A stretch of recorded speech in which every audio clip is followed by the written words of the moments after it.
إن الحمد لله نحمده ونستعينه ونستغفره ونعوذ بالله من شرور أنفسنا ومن سيئات أعمالنا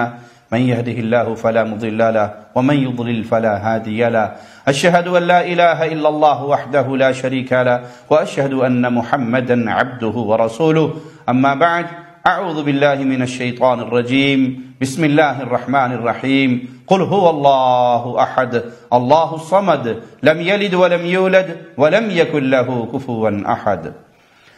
بڑا ہی خوش نصیب ہے وہ انسان جس کو اللہ کے سامنے سجدوں کی توفیق مل جائے۔ رسول اللہ صلی اللہ علیہ وسلم نے جب خوش ہو کر اپنے صحابی سے کہا تھا جو آپ کے لیے وضو کا پانی لے کر آپ کے دروازے پہ خادم بن کے کھڑا تھا، مانگ جو مانگتا ہے، تو اس نے کہا تھا اللہ کے نبی جنت میں آپ کا ساتھ چاہیے، تو آپ نے کہا تھا پھر کثرت سجود سے میری مدد کر۔ یہ انسان ہے جو اللہ کے سامنے ایمان کی حالت میں سجدے کرتا ہے تو اس کے درجات بلند ہوتے ہیں۔ آئیے پیارے نبی صلی اللہ علیہ وسلم کا فرمان سنتے ہیں جو صحیح مسلم میں 81 نمبر روایت ہے۔ ابو ہریرہ بیان کرتے ہیں کہ رسول اللہ صلی اللہ علیہ وسلم نے فرمایا جب آدم کا بیٹا سجدے والی آیت کو تلاوت کرتا ہے فسجد اعتزل الشیطان یبکی یقول یا ویلہ، سجدے والی آیت تلاوت کرتا ہے اور سجدہ کرتا ہے تو شیطان اس کے اس سجدے کو دیکھ کر روتا ہے اور وہاں سے ہٹ جاتا ہے، کہتا ہے ہائے ہلاکت ہائے ہلاکت۔ راوی حدیث بیان کرتے ہیں کہ روایت میں یہ الفاظ بھی ہیں کہ آپ صلی اللہ علیہ وسلم نے فرمایا یا ویلی امر ابن آدم بالسجود فسجد فلہ الجنہ وامرت بالسجود فابیت فلی النار۔ شیطان یہ بھی کہے گا ہائے میری ہلاکت ہائے میری ہلاکت، ابن آدم کو سجدے کا حکم ملا، اس نے سجدہ کیا تو اسے جنت مل گئی، اور مجھے سجدے کا حکم ہوا اور میں نے انکار کیا تو میرے لیے آگ ہے۔ تو سجدے کا حکم جسے ہوا اس نے سجدہ کیا جنت پا گیا، اور جس نے سجدوں سے انکار کیا اس کے لیے دہکتی ہوئی آگ ہے۔ اپنے آپ کو ٹٹولیے، آپ سجدہ کرنے والوں میں شامل ہیں یا غفلت کرنے والوں میں اور سجدوں سے دور ہو جانے والوں میں شامل ہیں۔ عبداللہ بن مسعود بیان کرتے ہیں اور یہ روایت صحیح بخاری میں حدیث نمبر 1067 ہے کہ رسول اللہ صلی اللہ علیہ وسلم نے مکہ مکرمہ میں سورۃ نجم کی تلاوت فرمائی اور آپ نے آیت سجدہ پہ سجدہ کیا۔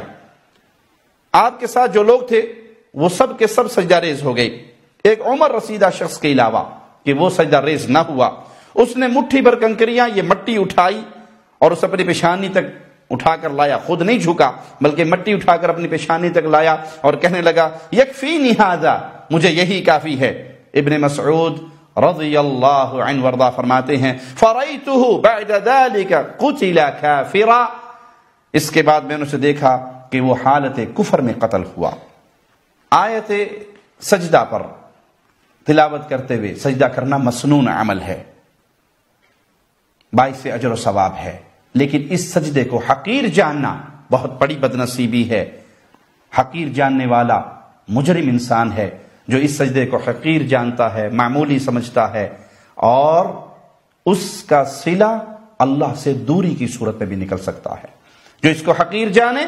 تو وہ اللہ اس کو دھتکار دے اور اپنی رحمت سے دور کر دے۔ لہذا جب کبھی آپ قرآن حکیم پڑھ رہے ہیں، ایسی آیت پر سے آپ کا گزر ہوتا ہے تو اللہ کے سامنے سجدہ کیجئے اور اللہ کا شکر ادا کیجئے کہ آپ ان میں شامل ہیں جن کو سجدے کا حکم ملا اور وہ سجدہ کرنے والوں میں شامل ہو گئے۔ اللہ ہمیں اپنی پیشانیوں کو سجدوں کے ساتھ مزین کرنے کی توفیق عطا فرمائے اور ان سجدوں میں، ان نمازوں میں، ان عبادتوں میں، ان نیکیوں میں اخلاص کی دولت نصیب فرمائے۔ زندہ رکھے تو ایمان کی بہترین حالت پہ رکھے، موت دے تو ایمان کی بہترین حالت پہ شہادت کی موت دے کے اپنے پاس بلائے۔ اقول قولی ھذا واستغفر اللہ لی ولکم ولسائر المسلمین فاستغفروہ انہ هو الغفور الرحیم۔